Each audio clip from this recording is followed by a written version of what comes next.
ఈరోజు దేవుని వాగ్దానం కీర్తనలు 139వ అధ్యాయం 7వ వచనం.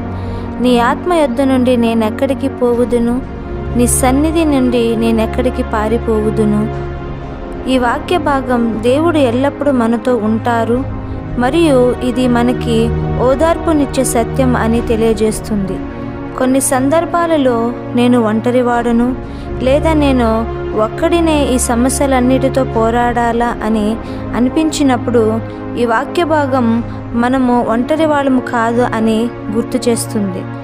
మనం ఎక్కడికి వెళ్ళినా, ఏ పరిస్థితులు ఉన్నా, ఏమి చేసినా ఆయన మనల్ని గమనిస్తున్నాడు, హెచ్చరిస్తున్నాడు, కాపాడుతున్నాడు, ధైర్యపరుస్తున్నాడు, నడిపిస్తున్నాడు అని దావీదు మహారాజు స్పష్టంగా మనకి తెలియజేస్తున్నాడు. కాబట్టి ఆయన ఎల్లప్పుడూ మనతో ఉండేవాడు అని ధైర్యముగా సాగుదాం. ఆమేన్.